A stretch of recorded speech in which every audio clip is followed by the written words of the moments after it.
ಈ ಸಮಯದಲ್ಲಿ ನಾನು ವಾಕ್ಯ ಹೇಳುವಾಗ ಎಚ್ಚರಿಕೆಯಿಂದ ನಾನು ಕೇಳಿಸ್ಕೊಳ್ಳುವಾಗ ಈ ಒಂದು ವಚನಗಳು ಸ್ವಲ್ಪ ಸಮಯ ನಾನು ನಿಮ್ಮ ಸಂಗಡ ಹಂಚ್ಕೊಳ್ತೇನೆ. ಆದರೆ ನನ್ನ ಹೃದಯದಲ್ಲಿ ದೇವರು ಹಾಕಿರುವಂಥ ವಿಷಯಗಳನ್ನು ನಿಮ್ಮ ಜೊತೆ ಹಂಚ್ಕೊಳ್ತೇನೆ. ನನಗೆ ರಾತ್ರಿ ನಿದ್ದೆ ಸರಿಯಾಗಿ ಬಂದಿಲ್ಲ, ಯಾಕಂದರೆ ದೇವ್ರ ವಾಕ್ಯ ಹೇಳಬೇಕು ಅಂತ ಹೇಳಿದಾಗೆಲ್ಲ ನನಗೆ ನಿದ್ದೆ ಕಡಿಮೆ.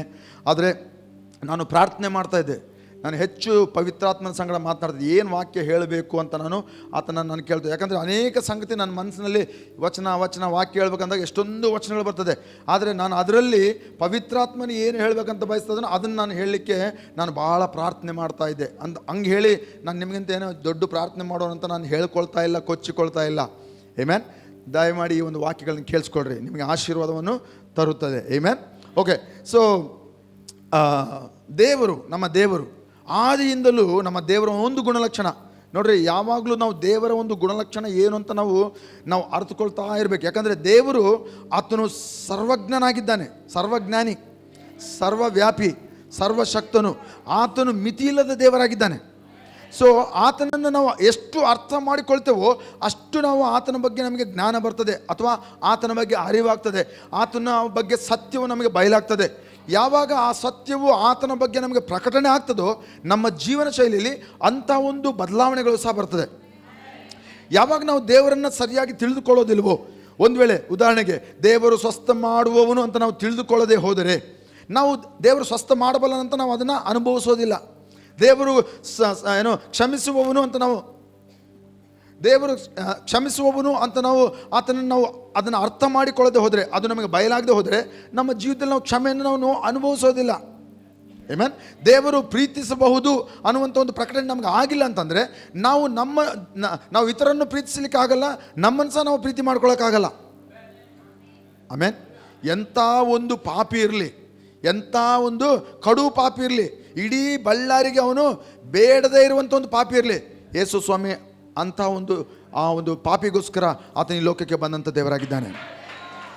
Hallelujah, hallelujah. ಯಾಕಂದರೆ ದೇವರು ಪಾಪವನ್ನು ದ್ವೇಷಿಸ್ತಾನೆ, ಆದರೆ ಪಾಪಿಗಳನ್ನು ಆತನು ಪ್ರೀತಿಸ್ತಾನೆ. ಆಮೇನ್. ನಮ್ಮ ದೇವರು ಪಾಪಿಗಳನ್ನು ಪ್ರೀತಿಸಿ ಈ లోకಕ್ಕೆ ಬಂದಂಥ ದೇವರು. నే వెదకి రాలేనని ఆయన మనల్ని వెదకొని ఆయన వచ్చినాడు. ಹಲ್ಲೆಲೂಯಾ. ನಾವು ಆತನನ್ನು ಹುಡುಕಿಕೊಂಡು ಹೋಗೋಕ್ಕಾಗಲ್ಲ, ಅದಕ್ಕೆ ಆತನೇ ನಮ್ಮನ್ನು ಹುಡುಕಿಕೊಂಡು ಬಂದನು. ಈ ಒಂದು ಪಾಪಿಯು ಆ ಪರಿಶುದ್ಧನ ಬಳಿಗೆ ಹೋಗ್ಲಿಕ್ಕೆ ಆಗಲ್ಲ, ಅದಕ್ಕೆ ಪರಿಶುದ್ಧನೇ ಪಾಪಿಯ ಬಳಿಗೆ ಬಂದು ಬಿಟ್ಟನು. ಹಲ್ಲೆಲೂಯಾ. ಇದನ್ನು ಹೇಳ್ತಾನೆ ನಿಮ್ಗೆ ಹೇಳುವಂಥ ವಿಷಯ ಏನಂತಂದರೆ, ನಮ್ಮ ಪ್ರಯಾಸದಿಂದ ನಾವು ಏನು ಗಳಿಸಿಕೊಳ್ಳಿಕ್ಕೆ ಆಗೋದಿಲ್ಲ, ನಮ್ಮ ಒಂದು ಪ್ರಯಾಸಗಳಿಂದ ನಾವು ಏನೂ ಹೊಂದಿಕೊಳ್ಳಲಿಕ್ಕಾಗಲ್ಲ. ನಾವು ಎಲ್ಲ ಏನೇನು ಹೊಂದಿಕೊಂಡಿದ್ದೆವೋ, ನಮ್ಮ ಸಂತೋಷವಾಗಲಿ, ನಮ್ಮ ಆಶೀರ್ವಾದವಾಗಲಿ, ನಮ್ಮ ಆ ಒಂದು ಸ್ವಸ್ಥತೆ ಆಗಲಿ, ಅದೆಲ್ಲ ದೇವರ ಒಂದು ಮಹಾಕೃಪೆಯಲ್ಲಿ ಆತನು ನಮಗೆ ಅನುಗ್ರಹಿಸಿದ್ದಾನೆ. ಆತನ ಕೃಪೆ. ಇವತ್ತು ನಾನು ಬಟ್ಟೆ ಹಾಕ್ಕೊಂಡಿದ್ದೀನಿ, ಇವತ್ತು ನಾನು 3 ಹೊತ್ತು ಊಟ ಮಾಡ್ತಿದ್ದೀನಿ, ಇವತ್ತು ನನಗೊಂದು ನೆರಳಿದೆ ಅಂತಂದರೆ ಅದು ಆತನ ಕೃಪೆ. ನನಗೆ ವ್ಯಾಪಾರ ಇದೆ, ನನಗೆ ದುಡಿಮೆ ಇದೆ, ನನಗೆ ಆದಾಯ ಬರ್ತಾ ಇದೆ ಅಂದರೆ ಅದು ಆತನ ಕೃಪೆ. Hallelujah, hallelujah. ನಾವು ಬದುಕಿ ಉಳಿದಿರುವುದೇ ಆತನ ಕೃಪೆ. ಆಮೆನ್. ನನ್ನ ಸಂತೋಷಕ್ಕೆ ಕಾರಣ ಗಟ್ಟಿಗೆ ಹೇಳ್ಬೇಕು ನೀವು, ನನ್ನ ಸಂತೋಷಕ್ಕೆ ಕಾರಣ. ನಾನು ಎಷ್ಟು ಸ್ವರದಲ್ಲಿ ಹೇಳ್ತೇನೆ ಅಷ್ಟು ಸ್ವರದಲ್ಲಾದರೂ ಹೇಳ್ಬೇಕು ನೀವು. ಆಮೇನ್. ನನ್ನ ಸಂತೋಷಕ್ಕೆ ಕಾರಣ, ಸಂತೋಷದಿಂದ ಹೇಳ್ಬೇಕ್ರಿ, ಸ್ಟ್ರೈಕ್ ಮಾಡ್ದಂಗೆ ಹೇಳ್ಬಾರ್ದು. ಓಕೆ. ನನ್ನ ಸಂತೋಷಕ್ಕೆ ಕಾರಣ ಯೇಸು, ಯೇಸು, ಯೇಸು. ಆಮೆನ್. ಸೊ ಈ ಯೇಸುವಿನ ಒಂದು ಗುಣಲಕ್ಷಣ ತಿಳ್ಕೊಳ್ಬೇಕು. ನಮ್ಮ ದೇವರ ಗುಣಲಕ್ಷಣ ಏನಂತ ನಾವು ಪ್ರತಿ ಬಾರಿ ಪ್ರಾರ್ಥನೆಯಲ್ಲಿ ಕೂತ್ಕೊಳ್ಳುವಾಗ, ವಾಕ್ಯ ಓದುವಾಗ ಆತನ ಗುಣಲಕ್ಷಣ ನಮ್ಗೆ ಗೊತ್ತಾಗ್ತದೆ. ಯಾರು ತಮ್ಮ ದೇವರನ್ನು ತಿಳಿದುಕೊಳ್ಳುತ್ತಾರೋ ಅವರು ಬಲಿಷ್ಠರಾಗಿರುತ್ತಾರೆ. ಅವರು ದೇವರಿಗಾಗಿ ದೊಡ್ಡ ಕಾರ್ಯಗಳನ್ನು, ಶೂರ ಕಾರ್ಯಗಳನ್ನು ಮಾಡುತ್ತಾರೆ. ನಾವು ಯಾಕೆ ದೊಡ್ಡ ಕಾರ್ಯಗಳನ್ನು ಮಾಡೋದಿಲ್ಲ? ಯಾಕೆ ನಾವು ಶೂರ ಕಾರ್ಯಗಳನ್ನು ಮಾಡೋದಿಲ್ಲ? ಯಾಕೆ ದೇವರಿಗಾಗಿ ಏನಾದರೂ ಸಾಹಸದ ಕಾರ್ಯಗಳನ್ನು ಮಾಡೋದಿಲ್ಲ? ಧೈರ್ಯದಿಂದ ಮುಂದಕ್ಕೆ ನಾವು ಹೋಗಿ ಸುವಾರ್ತೆ ಹೇಳೋದಿಲ್ಲ? ಯಾಕೆ ನಾವು ಅಂಜುತ್ತೇವೆ, ಭಯಪಡ್ತೇವೆ ಅಂದರೆ ನಮ್ಮ ದೇವರ ಬಗ್ಗೆ, ಆತನ ಸಾಮರ್ಥ್ಯ, ಆತನ ಎಷ್ಟು ಸರ್ವಶಕ್ತನು, ಎಷ್ಟು ಸರ್ವಜ್ಞಾನಿ, ಎಷ್ಟು ಸರ್ವವ್ಯಾಪಿ ಅಂತ ನಮಗೆ ಆತನ ಬಗ್ಗೆ ನಮಗೆ ಗೊತ್ತಿಲ್ಲ. ಅದಕ್ಕೆ ನಮಗೆ ಧೈರ್ಯ ಸಾಲದು. ಅದಕ್ಕೆ ನಮಗೆ ನಮ್ಮ ದೇವರ ಬಗ್ಗೆ ಪ್ರಕಟಣೆ ಇಲ್ಲದ ಕಾರಣವಾಗಿ ನಾವು ಭಯಪಡುತ್ತೇವೆ. ಆದರೆ ಯಾರು ತಮ್ಮ ದೇವರನ್ನು ತಿಳಿದುಕೊಳ್ಳುತ್ತಾರೋ ಅವರು ಬಲಿಷ್ಠರಾಗಿರುತ್ತಾರೆ, ಅವರು ದೇವರಿಗಾಗಿ ದೊಡ್ಡ ಕಾರ್ಯಗಳನ್ನು ಮಾಡುತ್ತಾರೆ. ಹಲ್ಲೆಲೂಯಾ. ಓಕೆ. ದೇವರು ಆತನ ಒಂದು ಗುಣಲಕ್ಷಣ, ಆತನು ಗುಣಿಸುವಂಥ ದೇವರಾಗಿದ್ದಾನೆ. ಪಕ್ಕದಲ್ಲಿ ನೋಡಿ ಹೇಳ್ರಿ, ದೇವರು ಗುಣಿಸುವವನಾಗಿದ್ದಾನೆ. ಪಕ್ಕದಲ್ಲಿ ನೋಡ್ರಿ, ಇನ್ನೂ ಗಟ್ಟಿ ಕಣ್ಣಲ್ಲಿ ಕಣ್ಣಿಟ್ಟು ಹೇಳ್ರಿ, ದೇವರು ಗುಣಿಸುವ ದೇವರು. ಇದನ್ನು ಹೇಳ್ತಾ ನಾನು ಏನು ಹೇಳ್ತಾ ಇದ್ದೀನಿ, ದೇವರು ಆತನ ಗುಣಿಸ್ತಾನಂತಾರೆ. ಆದಿಯಿಂದ ನಾವು ನೋಡ್ತೇವೆ, ಆದಾಮನಿಗೆ ಅವಳಿಗೆ ಮೊದಲನೇ ಆಶೀರ್ವಾದ ಮಾಡಿದಾಗ ಹೇಳ್ದ, ಆತನ ಫಲಿಸಿರಿ ಗುಣಿಸಿರಿ ಅಂತ ಹೇಳ್ದ. ಫಲಿಸಿರಿ ಗುಣಿಸಿರಿ ಅಂತ ಆಶೀರ್ವಾದ ಅದು ಕೇವಲ ಮಕ್ಕಳು ಹುಟ್ಟಿಸೋದ್ರಲ್ಲೇ ಮಾತ್ರ ಅಲ್ಲ. ನಾವು ಅಂದ್ಕೊಳ್ತೇವೆ ದೇವರು ಆದಾಮನಿಗೆ ಫಲಿಸಿರಿ ಗುಣಿಸಿರಿ ಅಂತಂದರೆ ಮಕ್ಕಳಾಗಲಿಕ್ಕೆ ಆತನು ಫಲಿಸಿರಿ ಗುಣಿಸಿರಿ ಅಂತ ನಾವು ಅಂದ್ಕೊಳ್ತೇವೆ. ಇಲ್ಲ ಇಲ್ಲ ಇಲ್ಲ, ದೇವರು ನಮ್ಮನ್ನು ಮಕ್ಕಳು ಹುಟ್ಟಿಸುವುದಕ್ಕಾಗಿ ಮಾತ್ರ, ನನ್ನ ಶಬ್ದಗಳನ್ನು ಸರಿಯಾಗಿ ಕೇಳಿಸ್ಕೊಳ್ರಿ, ಮಕ್ಕಳನ್ನು ಹುಟ್ಟಿಸೋದಕ್ಕೆ ಮಾತ್ರ ನಮ್ಮನ್ನು ಆತನು ಫಲಿಸಿರಿ ಗುಣಿಸಿರಿ ಅಂತ ಹೇಳಿಲ್ಲ. ಮಕ್ಕಳನ್ನು ಹುಟ್ಟಿಸೋದಕ್ಕಿಂತ ಹೆಚ್ಚು ನಾವು ಎಲ್ಲದರಲ್ಲಿ ಫಲಿಸಬೇಕು, ಗುಣಿಸಬೇಕು ಅನ್ನುವಂಥದ್ದು ಆತನ ಒಂದು ಆಶೀರ್ವಾದ ಆಗಿದೆ. ಆಮೆನ್. ಆತನಾಗಲೇ ನಿಮ್ಮನ್ನು ಆಶೀರ್ವಾದ ಮಾಡಿದ್ದಾನೆ. ಏನಂತ? ನೀವು ಫಲಿಸಿರಿ ಗುಣಿಸಿರಿ. ಇವಾಗ ನಾನು ಹೇಳುವಂಥ ವಾಕ್ಯ ಭಾಗದಿಂದ ನಿಮ್ಗೆ ಅರ್ಥ ಆಗ್ತದೆ ಯಾಕೆ ದೇವರು ಫಲಿಸಿರಿ ಗುಣಿಸಿರಿ ಅಂತ ಹೇಳ್ತಾನೆ ಅಂತ ಎಂಬುದಾಗಿ. ಆಮೆನ್. ಈ ಒಂದು ಗುಣಿಸು ಅನ್ನುವಂಥ ಪದಕ್ಕೆ ಹಿಬ್ರೂ ಭಾಷೆಯಲ್ಲಿ ರಬಾಬ್ ಅಂತ ಹೇಳ್ತಾರೆ. ಎಲ್ಲರೂ ರಬಾಬ್ ಗಟ್ಟಿಗೆ ಹೇಳ್ರಿ, ರಬಾಬ್. ಮನೆಗೆ ಹೋದ್ಮೇಲೆ ತಿನ್ನುವಂತ್ರಿ ಕಬಾಬ್. ಎಲ್ಲರೂ ಗಟ್ಟಿಗೆ ಹೇಳ್ರಿ, ರಬಾಬ್. ಓಕೆ, ಗುಣಿಸು ಅನ್ನುವಂಥ ಪದಕ್ಕೆ ನಾನು ಹಿಬ್ರೂ ಭಾಷೆಯಲ್ಲಿ ನಾನು ನೋಡಿದಾಗ ರಬಾಬ್ ಅಂತಿತ್ತು. ರಬಾಬ್ ಅಂತಂದರೆ ಏನಪ್ಪ ಅಂತ ನಾನು ಬೈಬಲ್ನ ಅದರ ಅರ್ಥ, ಯಾಕಂದರೆ ಈ ಮೂಲ ಬೈಬಲ್ ಎರಡು ಭಾಷೆಯಲ್ಲಿದೆ, ಅದು ಹೀಬ್ರೂ ಮತ್ತು ಗ್ರೀಕಲ್ಲಿ. ಸೊ ಆ ಪದ ಯಾಕೆ ಇದರ ಅರ್ಥ ಏನು ಅಂತ ನಾನು ಮೂಲ ಭಾಷೆಯಲ್ಲಿ ಅರ್ಥವನ್ನು ತಿಳಿದುಕೊಂಡಾಗ ರಬಾಬ್ ಅಂತ ಹೇಳ್ತದೆ. ರಬಾಬ್ ಅಂದರೆ ಏನಂತ ನೋಡಿದ್ರೆ ಅದು 10,000 ಪಟ್ಟು ಬೆಳೆಯುವಂಥದ್ದು ಅಥವಾ ಹೆಚ್ಚಿಸುವಂಥದ್ದು ಎಂಬುದಾಗಿ ಅರ್ಥ. ಕೇಳಿಸ್ಕೊಳ್ರಿ, ಅಲ್ಲಿ ಇಲ್ಲಿ ನೋಡಬೇಡ್ರಿ, ನನ್ನ ಕಡೆನೇ ನೋಡ್ರಿ. ತಾಯಮ್ಮ ನನ್ನ ಕಡೆ ನೋಡ್ರಿ, ಅವ್ರು ಇವ್ರು ನೋಡಿ ಗಲಿಬಿಲಿಗೆ ಒಳಗಾಗ್ಬೇಡ್ರಿ. ವಾಕ್ಯ ಕೇಳ್ರಿ. ನಿಮ್ಮ ಜೀವಿತದಲ್ಲಿ ದೇವರು 10,000 ಪಟ್ಟು ನಿಮ್ಮನ್ನು ಹೆಚ್ಚಿಸಬೇಕು, ನಿಮ್ಮನ್ನು ಆಶೀರ್ವದಿಸಬೇಕು ಎಂಬುದಾಗಿ ಆತನು ಆ ರೀತಿಯಲ್ಲಿ he is a God who multiplies, ನಿಮ್ಮನ್ನು ಗುಣಿಸುವಂಥ ದೇವರಾಗಿದ್ದಾನೆ, ನಿಮ್ಮನ್ನು ಹೆಚ್ಚಿಸುವಂಥ ದೇವರಾಗಿದ್ದಾನೆ. ಅದಕ್ಕಾಗಿ ಬೈಬಲಲ್ಲಿ ಹೇಳ್ತದೆ, ನಾವು ಧರ್ಮೋಪದೇಶ ಕಂಡ 30ನೇ ಅಧ್ಯಾಯದಲ್ಲಿ ನಾವು ನೋಡ್ತೇವೆ, ಮತ್ತು ಒಬ್ಬನು 1000 ಜನರನ್ನು, ಇಬ್ಬರು 10,000 ಜನರನ್ನು ಓಡಿಸುವರು. ಇದು ಮದುವೆ ಸಂದೇಶ ಅಲ್ಲ. ಆಮೆನ್. ನಾನು ಒಬ್ಬನೇ ಏನು ಮಾಡ್ತೇನೆ ಅಂತ ನನ್ನ ಸ್ವಂತ ಪ್ರಯಾಸ, ನನ್ನ ಒಂದು ಶ್ರಮೆಯಿಂದ ನಾನು ಏನು ಮಾಡ್ಬೋದು, 1,000 ಜನರನ್ನು ನಾನು 1,000 ಜನರನ್ನು ಎದುರಿಸ್ಬೋದು, ಓಡಿಸ್ಬೋದು ಬೈಬಲ್ ಪ್ರಕಾರ. ಓಕೆ, ಆದರೆ ನನ್ನ ಜೊತೆ ಇನ್ನೊಬ್ಬರು ಸೇರಿದರೆ ನಾವೇನು ಮಾಡ್ತೀವಂತೆ, 10,000 ಜನರನ್ನು ನಾವು ಓಡಿಸ್ತೇವಂತೆ. ಅದೇ ಪದ ರಬಾಬ್ ಅನ್ನುವಂಥ ಪದದ ಅರ್ಥ. ಆಮೆನ್. ಸೊ ದೇವರು ನಮ್ಮನ್ನು ಗುಣಾಕಾರದಲ್ಲಿ ಬೆಳೆಯುವಂತೆ, ಹೆಚ್ಚಿಸುವಂತೆ ಮಾಡುವಂಥ ದೇವರಾಗಿದ್ದಾನೆ. ಹಲ್ಲೆಲೂಯಾ. ಅದು ಕೇವಲ ಮಕ್ಕಳನ್ನು ಹುಟ್ಟಿಸುವಂಥ ಒಂದು ವಿಷಯಕ್ಕೆ ಮಾತ್ರ ಸೀಮಿತವಾಗಿಲ್ಲ. ಪ್ರತಿಯೊಬ್ಬರು ಮದುವೆ ಆಗಿರಲಿ ಆಗಿಲ್ಲದೆ ಇರಲಿ, ನೀವು ಫಲಿಸುತ್ತೀರಾ, ಗುಣಿಸುತ್ತೀರಾ. ಕೆಲವರು ಅರ್ಥ ಆದವರು ಮಾತ್ರ ಆಮೇಲೆ ಹೇಳಿದ್ರು, ಅಲ್ಲೆಲ್ಲೂ ಹೇಳಿದ್ರು. ನಾನು ಹೇಳಿದೆ ಮದುವೆ ಆದವರು ಮಾತ್ರವಲ್ಲ, ಎಲ್ಲರೂ ಫಲಿಸುತ್ತಾರೆ, ಗುಣಿಸುತ್ತಾರೆ. ಪಕ್ಕದಲ್ಲಿ ನೋಡಿ ಹೇಳ್ರಿ, ನೀವು ಫಲಿಸುತ್ತೀರಿ, ಗುಣಿಸುತ್ತೀರಿ. ಅವ್ರಿಗೆ ವಯಸ್ಸಾಗಿರಲಿ, ಇಲ್ಲದೆ ಇರಲಿ, ಮದುವೆ ಆಗಿರಲಿ, ಮದುವೆ ಆಗಿಲ್ಲದೆ ಇರಲಿ, ಎಲ್ಲರೂ ಸಹ ಫಲಿಸುತ್ತಾರೆ, ಗುಣಿಸುತ್ತಾರೆ. ಇನ್ನೊಂದ್ಸಲ ಹೇಳ್ರಿ, ಫಲಿಸುತ್ತೇನೆ, ಗುಣಿಸುತ್ತೇನೆ. ಆಮೆನ್. ಹಲ್ಲೆಲೂಯಾ. ನಾವು ಯೋಹಾನ 15ರಲ್ಲಿ ನಾವು ನೋಡುವಾಗ ದೇವರ ಆ ಒಂದು ಯೋಹಾನ 15ರಲ್ಲಿ ನಾವು ಓದಬೇಕಾದ್ರೆ ಅಲ್ಲಿ ವಾಕ್ಯ ಹೇಳ್ತದೆ, ದೇವರು ನಿಜವಾದಂಥ ದ್ರಾಕ್ಷಿ ಬಳ್ಳಿಯಾಗಿದ್ದಾನೆ, ನಾವು ಆತನ ಕೊಂಬೆಗಳಾಗಿದ್ದೇವೆ. ಹೌದಾ? ನಮ್ಮೆಲ್ಲರಿಗೂ ಗೊತ್ತಿರುವಂಥ ಒಂದು ವಚನ ಭಾಗ 15ನೇ ಒಂದು ಯೋಹಾನ ಬರೆದ ಸುವಾರ್ತೆ 1ನೇ ವಚನ. ಆತನು ನಿಜವಾದಂಥ ದ್ರಾಕ್ಷಿ ಬಳ್ಳಿಯಾಗಿದ್ದಾನೆ, ನಾವು ಆತನ ಕೊಂಬೆಗಳಾಗಿದ್ದೇವೆ. ಫಲಿಸದ ಕೊಂಬೆಗಳನ್ನು ಆ ತೋಟಗಾರನಂಥ ತಂದೆಯು ಆತನು ತೆಗೆದು ಹಾಕುತ್ತಾನೆ, ಆದರೆ ಫಲಿಸುವ ಕೊಂಬೆಗಳನ್ನು ಇನ್ನೂ ಶುದ್ಧ ಮಾಡಿ ಅವುಗಳು ಹೆಚ್ಚು ಫಲ ಕೊಡುವಂತೆ ಅವುಗಳನ್ನು ಶುದ್ಧೀಕರಣ ಮಾಡುತ್ತಾನೆ.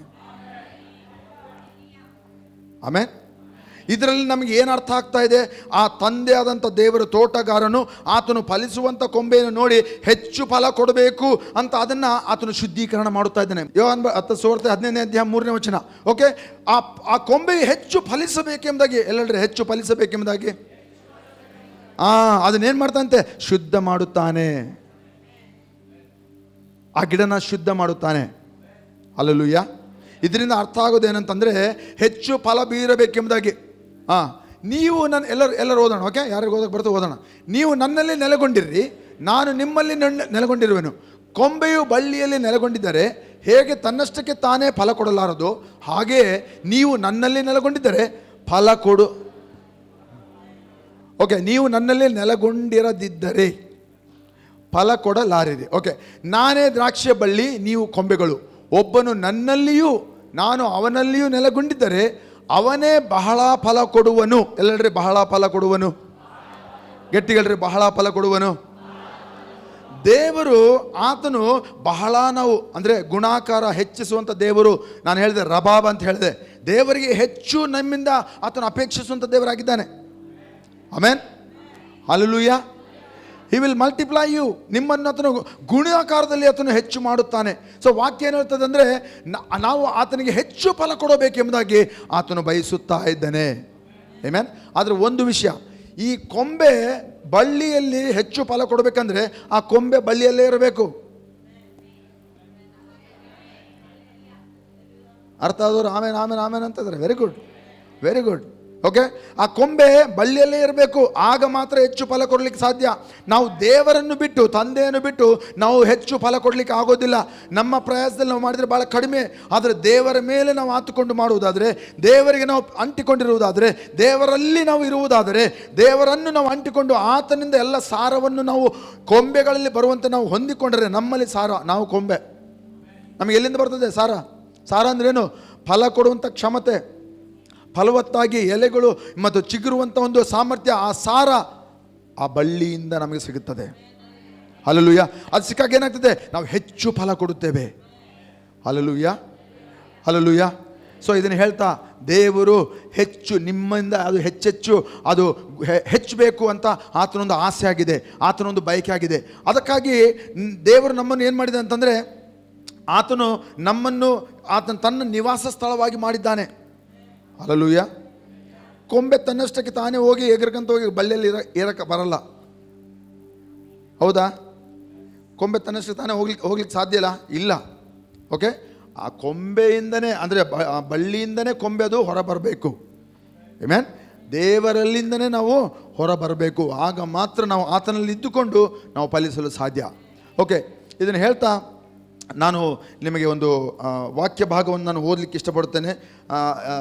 ಯೆಶಾಯನ ಬರೆದ ಗ್ರಂಥ 55ನೇ ಅಧ್ಯಾಯ. ಈ ಒಂದು ವಚನವನ್ನು ನಾವು ಉಪವಾಸದ ದಿನಗಳಲ್ಲಿ ಒಂದು ದಿನ ನಾನು ಹಂಚಿಕೊಂಡೆ. ಆದರೆ ಅದೇ ವಚನವನ್ನು ನಿಮ್ಮ ಸಂಗಡ ಹಂಚಿಕೊಳ್ತಾ ಇದ್ದೇನೆ. ಈ ಉಪವಾಸದ ದಿನಗಳಲ್ಲಿ 15 ದಿನದಲ್ಲಿ ದೇವರು ನನಗೆ ತೋರಿಸಿದಂಥ ಒಂದು ದೃಶ್ಯ, ನಾವು ಯಾವಾಗಲೂ ನಾವು ಮಾತನಾಡ್ತಾ ಇದ್ವಿ, ಉಪವಾಸ ಬಂದವ್ರಿಗೆ ಗೊತ್ತು. ಓಕೆ, ಸೊ ಈ ಉಪವಾಸ ದಿನಗಳಲ್ಲಿ 15 ದಿವಸ ಏನಾಯ್ತಂತಂದರೆ ದರ್ಶನಗಳು ನೋಡಿದ್ದಾರೆ. ಅನೇಕರು ಅವರು ನೋಡಿದ್ದಾರೆ. ಪವಿತ್ರಾತ್ಮನ ತೋರಿಸುವಂಥ ಸಂಗತಿಗಳನ್ನು, ಪವಿತ್ರಾತ್ಮ ಮಾತನಾಡುವಂಥ ಸಂಗತಿಗಳನ್ನು ಅವರು ಹೊಂದಿಕೊಂಡಿದ್ದಾರೆ. ಅನೇಕ ಸಂಗತಿಗಳನ್ನು ತೋರಿಸಿದ್ದಾನೆ.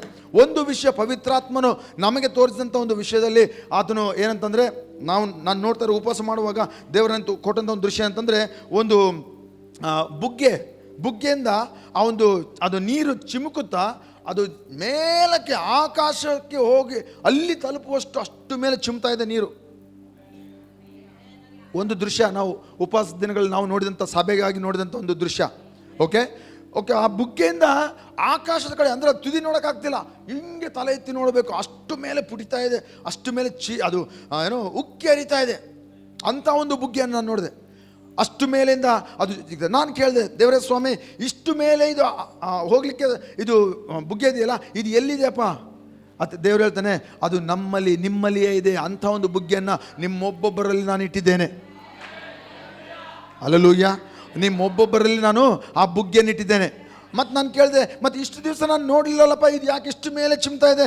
ಈಗ ನಾನು ಇಷ್ಟುವರೆಗೆ ನೋಡಿದ್ದು ಎಲ್ಲ ಸ್ವಲ್ಪ ಹರಿದೋದು ನೋಡಿದೆ, ನಾನು ಹರಿದ ಇರೋದು ನೋಡಿದೆ, ಆದರೆ ಇಷ್ಟು ಮೇಲೆ ಹರಿದಿದ್ದು ನಾನು ಯಾವತ್ತೂ ನೋಡಲಿಲ್ಲ.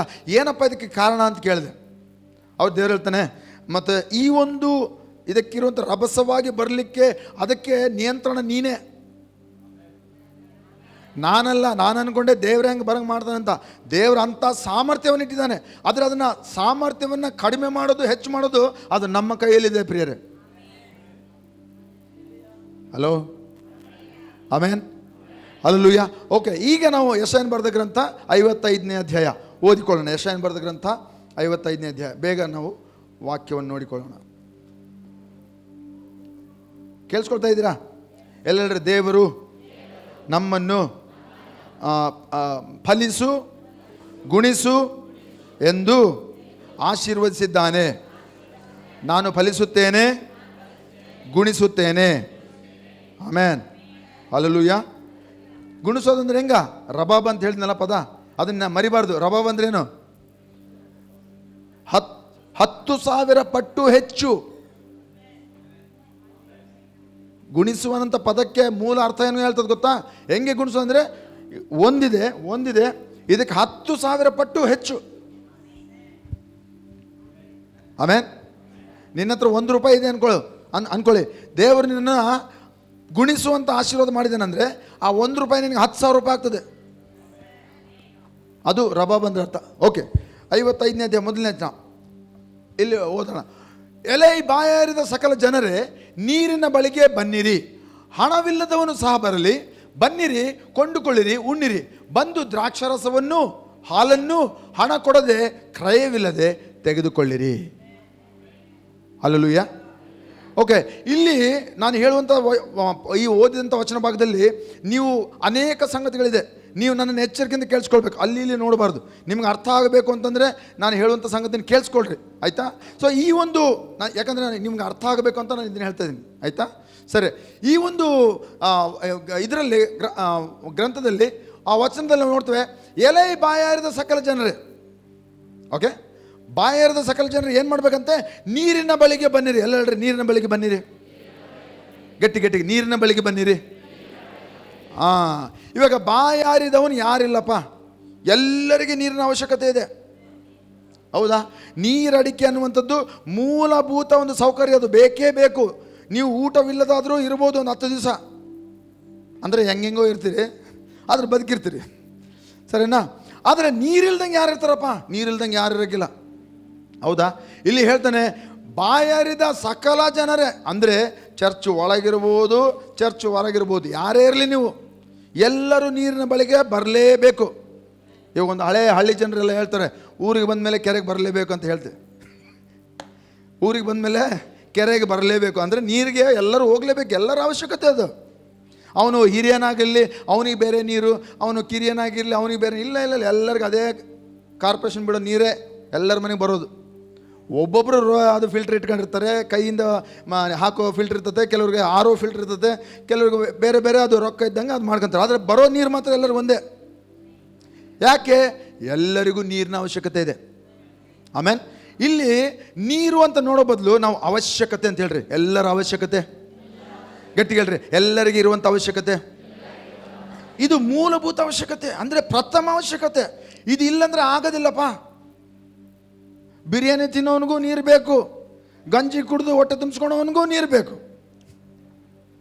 ಮನೆಯಲ್ಲಿ ಅಡುಗೆ ಮಾಡೋವನಿಗೂ ನೀರು ಬೇಕು, ಹೋಟೆಲ್ಗೆ ಹೋಗಿ ಅಲ್ಲಿ ಊಟ ಮಾಡೋವನಿಗೂ ನೀರು ಬೇಕು. ಕೆಲವರು ಹೋಟೆಲ್ಗೆ ಹೋಗದೇ ಇದ್ರು ಸಹ ನೀರಿಲ್ದಂಗೆ ಇರೋಕ್ಕಾಗಲ್ಲ. ಇದನ್ನು ನಾನು ಏನು ಹೇಳ್ತಾ ಇದ್ದೀನಿ ಅಂದರೆ, ನೀರು ಮೂಲಭೂತ ಅವಶ್ಯಕತೆ ಆಗಿದೆ.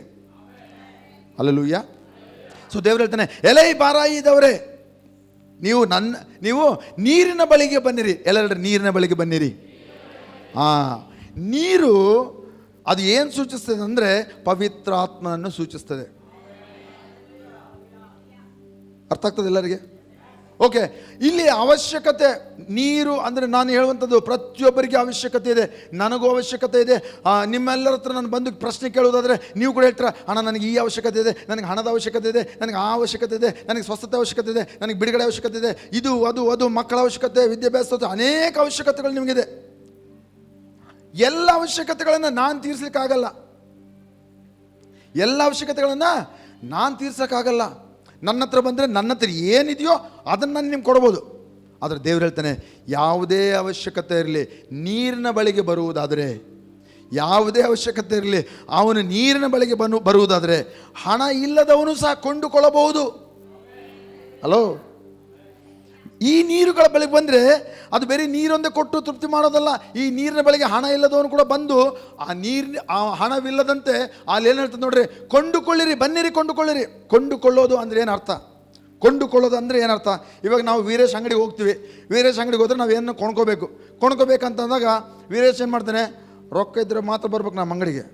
ಲಕ್ಷ್ಮಿ ಹೇಳ್ತಾಳೆ, ರೊಕ್ಕ ಇದ್ದರೆ ಬರಬೇಕು, ರೊಕ್ಕ ಕೊಡ್ರಿ ಸಾಮಾನು ತೊಗೊಂಡೋಗ್ರಿ, ಉದ್ರಿಲ್ಲ. ಕೊಂಡುಕೊಳ್ಳೋದಂದರೆ ಇದು ಅರ್ಥ. ಓಕೆ, ಅಂದರೆ ನಾವು ಏನೋ ಬೆಲೆ ಬಾಳೋದನ್ನು ಕೊಡಬೇಕು, ನಮ್ಮ ಹತ್ರ ಇರೋದನ್ನು ನಾವು ಕೊಡಬೇಕು, ಅವ್ರ ಹತ್ರ ಇರೋದನ್ನು ನಾವು ತಗೊಳ್ಬೇಕು. ಇವಾಗ ಹಣ ಇಲ್ದಂಗೆ ನಾನು ಹೆಂಗಪ್ಪ ಕೊಂಡುಕೊಳ್ಳೋದು? ನಿಮ್ಮ ಅಂಗಡಿ ಬಂದರೆ ಹಣ ಇಲ್ದಂಗೆ ಕೇಳಿದ್ರೆ ಏನು ಕೊಡ್ತೀರೇನಮ್ಮ? ನನಗೇನು ಕೊಡ್ಬೋದು, ಕನ್ನಡ ತೋರಿಸಿ ಪಾಸ್ಟ್ರ್ ಇವರು ಏನೋ ಕೇಳಿದ್ರೆ ಕೊಡೋಣ ಅಂತ ಅವ್ರು ಕೊಡ್ಬೋದು. ಅದು ಕೂಡ 10 ದಿವಸ ಟೈಮ್ ಕೊಡ್ತಾರ. ಪಾಸ್ಟ್ರೇ ನಿಮ್ಗಂತ 10 ದಿವಸ ಬಿಡ್ತೀರಿ, ಮತ್ತು 10 ದಿವಸ ಆದ್ಮೇಲೆ ಬಂದು ರೊಕ್ಕ ಕೊಡ್ಬೇಕ್ರಿ. ತಮಾಷೆ ಹೇಳ್ತಿದ್ದೀನಿ. ಓಕೆ, ನೀವು ಕೇಳಿಸ್ಕೊಳ್ತಾ ಇದ್ದೀರಿ ಇಲ್ಲ ಅಂತ ನಾನು. Okay right. ಕೊಂಡುಕೊಳ್ಳಿರಿ, ಇದರ ಅರ್ಥ ಏನು? ನಾನು ಏನೋ ನನ್ನ ಹತ್ರ ಇರೋದನ್ನು ಕೊಡುತ್ತೇನೆ, ಅಂದರೆ ಅವ್ರಿಗೆ ಬೇಕಾಗಿರೋದನ್ನು, ಅವ್ರ ಹತ್ರ ಇರೋದನ್ನು ನಾನು ತಗೋತೇನೆ. ನನ್ನ ಒಂದು ಅವಶ್ಯಕತೆಗಳು ನೀಗಿಸಲ್ಪಡ್ತದೆ. ಹಾಗೆ ನೀರಿನ ಬಳಿಗೆ ಬಂದರೆ, ಹಣವಿಲ್ಲದಂತೆ ಬಂದರೂ ಸಹ ನೀವು ಆತನಿಂದ, ಪವಿತ್ರಾತ್ಮನಿಂದ ನೀವು ಕೊಂಡುಕೊಳ್ಳಬಹುದು. ಕೊಂಡುಕೊಳ್ಳೋದಂದ್ರೆ ಏನು? ನಿಮ್ಮ ಹತ್ರ ಇರೋದು ಆತನಿಗೆ ಕೊಡ್ತೀರಿ, ಆತನ ಹತ್ರ ಇರೋದು ನಿಮ್ಮ ಆ ನೀರಿನ ಬಳಿಗೆ ನೀವು ಬರುವುದಾದರೆ, ಪವಿತ್ರಾತ್ಮನ ನೀರುಗಳ ಬಳಿಯಲ್ಲಿ ನೀವು ಬರುವುದಾದರೆ ಹಣವಿಲ್ಲದಂತೆಯೂ ಕೊಂಡುಕೊಳ್ಳಬಹುದು. ಅದು ಮಾತ್ರವಲ್ಲ, ಅದು ನನಗಾಗಿ ಸಹ ನಾನು ಕೊಂಡುಕೊಳ್ಳಬಹುದು. ಅದು ಮಾತ್ರವಲ್ಲ, ನಾನು ಆ ಒಂದು ದ್ರಾಕ್ಷಾರಸವನ್ನು ಕೊಂಡುಕೊಳ್ಳಬಹುದು ಹಣವಿಲ್ಲದೆ, ಮತ್ತು ನಾನು ಆ ಒಂದು ಹಾಲನ್ನು ಸಹ ಕೊಂಡುಕೊಳ್ಳಬಹುದು. ಇದು ಮಾತ್ರವಲ್ಲ, ಇಡೀ ಬಳ್ಳಾರಿಗೆ ಸಹ ಏನು ಬೇಕೋ ನಾನು ಆತನಿಂದ ಪಡೆದು ನಾನು ಅದನ್ನು ಇನ್ನೊಬ್ಬರಿಗೆ ಕೊಡಬಹುದು. ಯಾಕೆ? ಬಳ್ಳಾರಿಯಲ್ಲಿ ಸಹ ಜನರಿದ್ದಾರೆ, ಅವ್ರಿಗೆ ಸಹ ಅವಶ್ಯಕತೆ ಇದೆ, ಅವರಿಗೆ ನಾನು ಅವಶ್ಯಕತೆ ಇದೆ. ನಾನು ಅದನ್ನು ತೃಪ್ತಿ ಮಾಡೋಕ್ಕಾಗಲ್ಲ, ನಾನು ಕೊಡೋಕ್ಕಾಗಲ್ಲ. ನಿಮ್ಮ ಅವಶ್ಯಕತೆ ಏನಾಗಿದೆ ಇವತ್ತು? ನಿಮ್ಮ ಅವಶ್ಯಕತೆ ಏನೇ ಇರಲಿ, ಪ್ರತಿಯೊಂದು ಅವಶ್ಯಕತೆಗಳು ಆ ಒಂದು ನೀರಿನ ಬಳಿಗೆ, ಪವಿತ್ರಾತ್ಮನ ನೀರಿನ ಬಳಿಗೆ ಬರುವುದಾದರೆ, ಹಲೋ ಹಲೋ ಪಕ್ಕದಲ್ಲಿ ಹೇಳ್ರಿ, ನೀರುಗಳ ಬಳಿಗೆ ಬರಬೇಕು. ಬಾಯರಿದ ಸಕಲ ಜನರೇ ನೀರಿನ ಬಳಿಗೆ ಬನ್ನಿರಿ. ನೀರು ಯಾರು? ಕೇಳ್ರಿ ಕೇಳ್ರಿ, ನೀರು ಯಾರು? ನೀರು ಯಾರು? ಪವಿತ್ರಾತ್ಮನು. Amen, hallelujah. ಈ ಪವಿತ್ರಾತ್ಮನ ಬಳಿಗೆ ಬರುವುದಾದರೆ ಆತನು ನಿಮ್ಮ ಪ್ರತಿಯೊಂದು ಅವಶ್ಯಕತೆಯನ್ನು ನೀಗಿಸುತ್ತಾನೆ.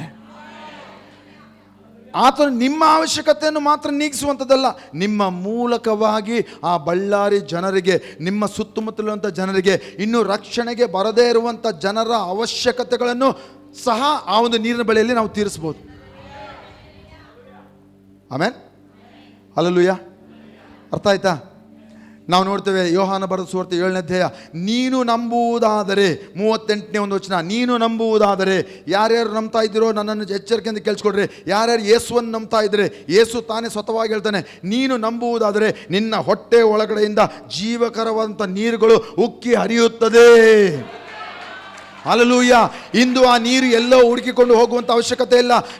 ಮತ್ತು ಆ ನೀರುಗಳು ಜೀವದ ಒಂದು ಬುಗ್ಗೆ ನೀರುಗಳು, ಮತ್ತು ನದಿಯಾಗಿ ಪ್ರವಹಿಸುವಂಥ ನೀರುಗಳು ಅದು ನಿಮ್ಮ ಹೊಟ್ಟೆ ಒಳಗಡೆ ಇದೆ. ಅದು ನಿಮ್ಮಿಂದ ಉಕ್ಕಿ ಈ ಒಂದು ಜನರ ಒಂದು ಬಾಯಾರಿಕೆಯನ್ನು, ನನ್ನ ಒಂದು ಬಾಯಾರಿಕೆಯನ್ನು, ಅವರ ಅವಶ್ಯಕತೆಗಳನ್ನು, ನನ್ನ ಅವಶ್ಯಕತೆಗಳನ್ನು ಅದು ನೆರವೇರಿಸ್ತದೆ. Hallelujah, hallelujah, amen. ಪವಿತ್ರಾತ್ಮನು ನಿಮ್ಮ ಒಳಗಡೆ ಇದ್ದಾನೆ ಪ್ರಿಯರೇ. ಪವಿತ್ರಾತ್ಮ ನಿಮ್ಮ ಒಳಗಡೆ ಇದ್ದಾನೆ. ಆತನು ಏನಾಗಿದ್ದಾನೆ? ನಿಮ್ಮಲ್ಲಿ ಆ ಜೀವದ ಬುಗ್ಗಿಯಾಗಿ, ಆತನು ನದಿಯಾಗಿ ನಿಮ್ಮಿಂದ ಆತನು ಪ್ರವಹಿಸ್ತಾನೆ.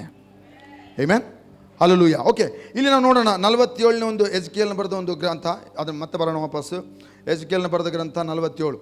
ಇಲ್ಲಿ ನಾವು ನೋಡ್ತೇವೆ ಈ ಒಂದು ಗ್ರಂಥದಲ್ಲಿ, ಮತ್ತು ಎಜ್ಕೇಲನ ಅದು ಪ್ರವಾದಿಯಾದಂಥ ಎಜ್ಕೇಲನು ಅವನೇನು ಮಾಡ್ತಾನೆ, ಒಂದು ಮಂದಿರದ ಹತ್ತಿರ ನಿಂತಿದ್ದಾನೆ.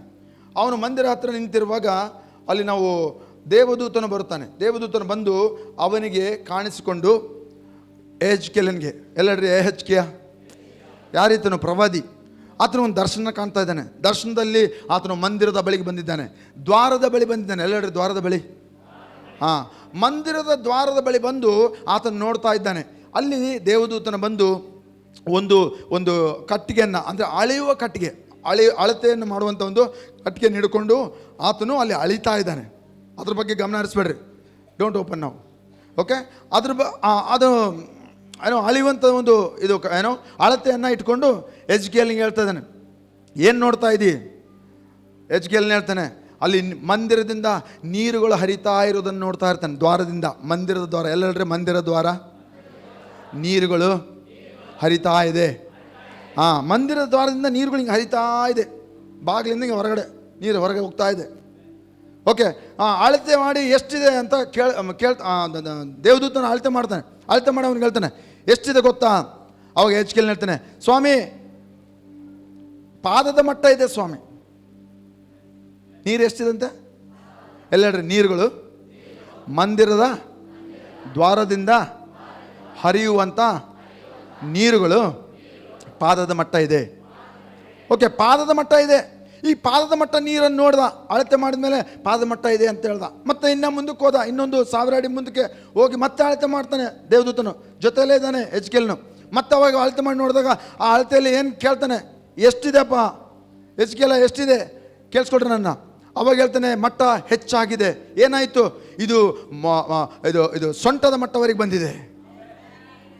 ನೀರು ಸೊಂಟದ ಮಟ್ಟವರೆಗೆ ಬಂದಿದೆ. ಓ ಏನಾಯಿತು? ಮಟ್ಟ ಹೆಚ್ಚಾಗಿದೆ. ನೀರು ಎಲ್ಲಿಂದ ಬರ್ತಾ ಇತ್ತು? ಹಿಂದೆ ಹೋಗಿ ನೋಡಿದರೆ ಎಲ್ಲಿದೆ ನೀರು? ಎಲ್ಲಿಂದ ಪ್ರಾರಂಭ ಆಗ್ತಾ ಇದೆ? ಎಲ್ಲ ಹೇಳ್ರಿ, ಮಂದಿರ ದ್ವಾರದಿಂದ ನೀರುಗಳು, ಕಾಲ್ಮಟ್ಟದ ನೀರು ಸ್ವಲ್ಪ ದೂರದಲ್ಲಿ ಸೊಂಟದ ಮಟ್ಟ ಬಂದಿದೆ. ಆಮೇನ್. ಪ್ರಾರಂಭದಲ್ಲಿ ಪಾದದ ಮಟ್ಟ, ಆದರೆ ಮುಂದೆ ಹೋಗ್ತಾ ಹೋಗ್ತಾ ಅದು ಸೊಂಟದ ಮಟ್ಟ. ಓಕೆ, ಇನ್ನು ಮುಂದೆ ಹೋಗ್ತಾನೆ. ಇನ್ನು ಮುಂದೆ ಹೋಗಿ ಆತನು ಇನ್ನು ಅಳೆಯೋಕ್ಕೆ ಚಾನ್ಸ್ ಇಲ್ಲ. ಏನಾಯ್ತು ಗೊತ್ತಾ? ನೀರಿಗಿನ ಮಟ್ಟಗಳು ಹೆಚ್ಚಾಗ್ತಾ ಹೋಗ್ತಾ ಇದೆ. ಮುಂದೆ ಹೋದಂಗೆಲ್ಲ ನೀರಿನ ಮಟ್ಟ ಹೆಚ್ಚಾಗ್ತಾ ಇದೆ. ಓಕೆ, ಕೇಳಿಸ್ಕೊಳ್ರಿ ಎಚ್ಚರಿಕೆಯಿಂದ. ಆ ಮಟ್ಟ ಹೆಚ್ಚಾದಾಗ ಇವಾಗ ಏನಪ್ಪ ಅಂತಂದರೆ ಅವನು ಹೇಳ್ತಾನೆ, ನದಿಗಳಾಗಿ ಪ್ರವಾಹ ಮಾಡುತ್ತಾ ಇದೆ. ಇದನ್ನು ನಾನು ತಡಿಲಿಕ್ಕೆ ಅಥವಾ ಇದನ್ನು ದಾಟಿ ಹೋಗಲಿಕ್ಕೆ ನನಗೆ ಸಾಮರ್ಥ್ಯ ಇಲ್ಲ. ಅಂಥ ಒಂದು ನೀರುಗಳು ಇದು ಅವಾಗಿವೆ. ನದಿ ಅಂತ ಹೇಳ್ತಾನೆ, ಪ್ರವಹಿಸುವಂಥ ನದಿ. ಎಲ್ಲ ಹೇಳ್ರಿ, ಪ್ರವಹಿಸುವಂಥ ನದಿ. ಗಟ್ಟಿಗಳ್ರಿ, ಪ್ರವಹಿಸುವಂಥ ನದಿ. ಎಲ್ಲಿಂದ ಪ್ರಾರಂಭವಾಯಿತು? ಮಂದಿರದ ದ್ವಾರಗಳಿಂದ ಪ್ರಾರಂಭವಾದಂಥ ಕಾಲ್ಮಟ್ಟದ ಪಾದದ ಮಟ್ಟ ಇದ್ದಂಥ ನೀರುಗಳು ಹೆಚ್ಚಾಗುತ್ತಾ ಹೆಚ್ಚಾಗುತ್ತಾ ಹೆಚ್ಚಾಗುತ್ತಾ ಅದು ನಡುವಿನ ಮಟ್ಟ ಆಯಿತು. ಇವಾಗ ನದಿಗಳಾಗಿ ಪ್ರವಹಿಸ್ತಾ ಇದೆ. ಎಚ್ಕೆಲ್ ಹೇಳ್ತಾನೆ, ನಾನು ಆಚೆ ದಡಕ್ಕೆ ಹೋಗಲಾರದಷ್ಟು ಪ್ರವಾಹದಿಂದ ಹರಿಯುವಂಥ ನದಿ ಅಂತ ಹೇಳ್ತಾನೆ. ಅಂದರೆ ಪಾದದ ಮಟ್ಟ ಇದ್ದಾಗ ನೀರನ್ನು ದಾಟಬೋದೇ ಇಲ್ಲ. ಪಾದದ ಮಟ್ಟ ಇದ್ದಾಗ ಹೇಳ್ರಿ, ಉತ್ತರ ಕೊಡ್ರಿ ಇವಾಗ. ಪಾದದ ಮಟ್ಟ ಇದ್ದಾಗ ದಾಟ್ಬೋದು. ಅದು ಸೊಂಟದ ಮಟ್ಟ ಇದ್ದಾಗ ಸ್ವಲ್ಪ ಕಷ್ಟಪಟ್ಟು ದಾಟ್ಬೋದು. ಇವಾಗೇನಂತೆ? ಪ್ರವಹಿಸುವಂಥ ನದಿಗಳು. ಆಮೆನ್.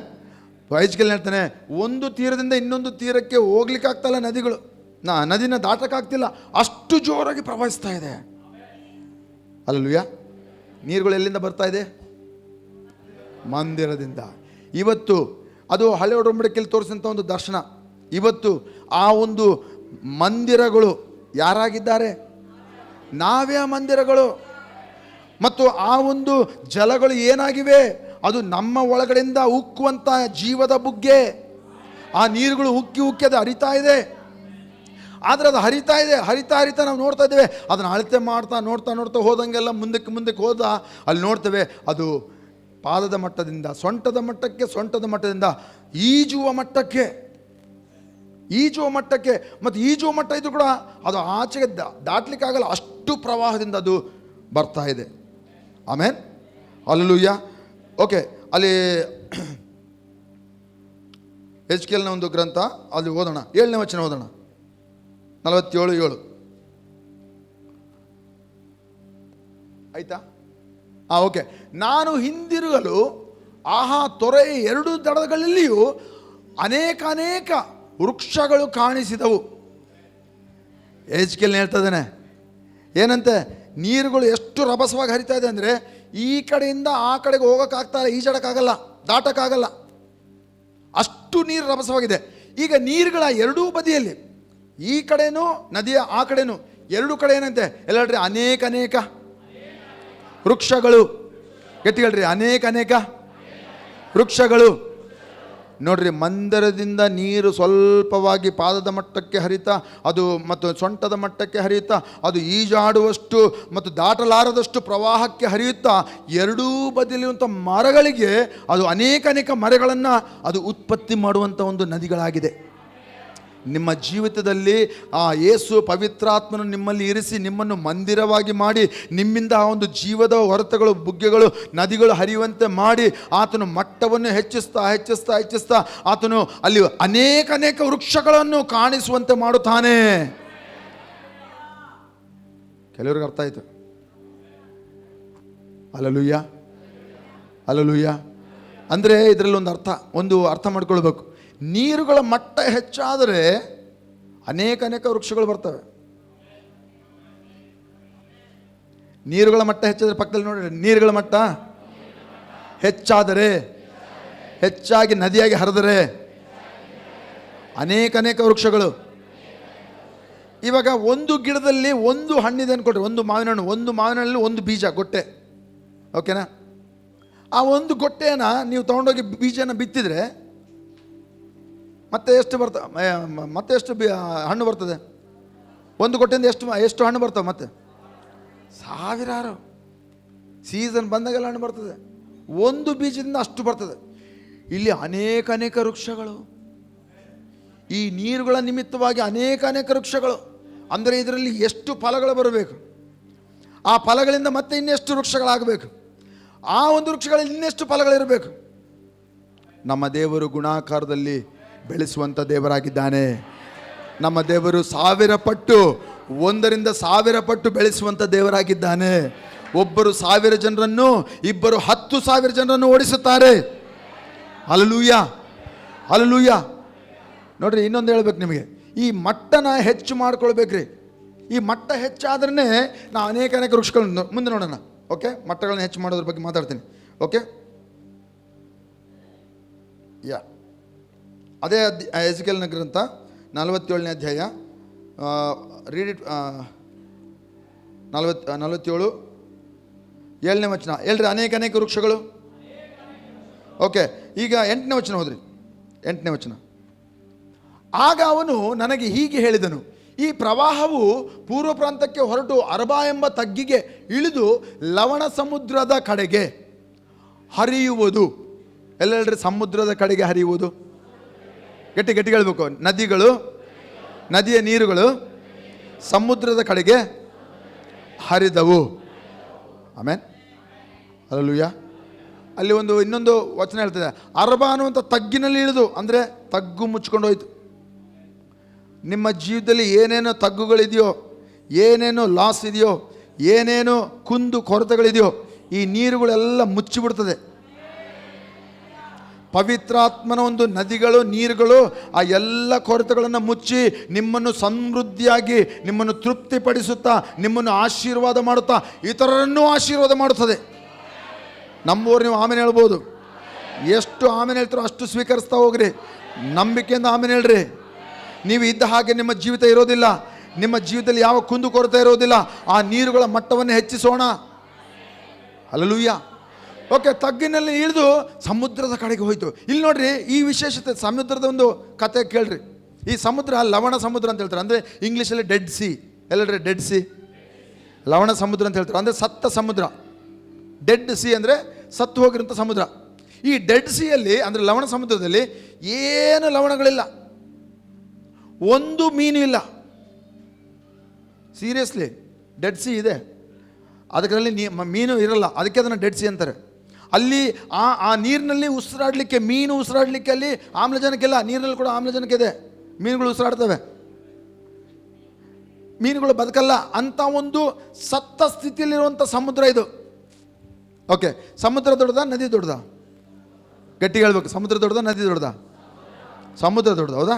ಇವಾಗ ನದಿ ನೀರು ಏನಾಯ್ತಂತೆ, ಹೋಗಿ ದೇವಸ್ಥಾನದಿಂದ ಹೊರಟ ಪ್ರವಾಹವು ಲವಣ ಸಮುದ್ರಕ್ಕೆ ಸೇರಲು ಅದರ ನೀರು, ಲವಣ ಸಮುದ್ರದ ನೀರು, ಆ ಡೆಡ್ ಸಿ ಸಮುದ್ರದ ನೀರುಗಳು ಸಿಹಿಯಾಗುವುದು.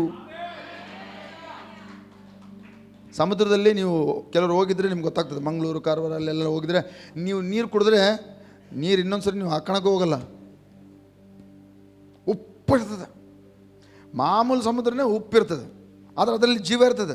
ಜೀವ ಇರ್ತದೆ ಅಂದರೆ ಎಲ್ಲ ಒಂದು ನಿಮ್ಮ ನೀರುಗಳಲ್ಲಿರ್ಬೇಕಂತ ಪ್ರಾಣಿಗಳಿರ್ತವೆ, ಆಯಿತಾ? ಈ ಲವಣ ಸಮುದ್ರದಲ್ಲಿ ಯಾವ ಜೀವ ಪ್ರಾಣಿ ಇಲ್ಲ. ಮನುಷ್ಯ ಹೋಗಿ ಅಲ್ಲಿ ಅದು ಈಜಾಡ್ಬೇಕಂತ ಅಲ್ಲಿ ಎಗರಿದ್ರು ಕೂಡ ಅವನು ತೇಲ್ತಾ ಇರ್ತಾನಂತೆ ಈ ಲವಣ ಸಮುದ್ರದಲ್ಲಿ.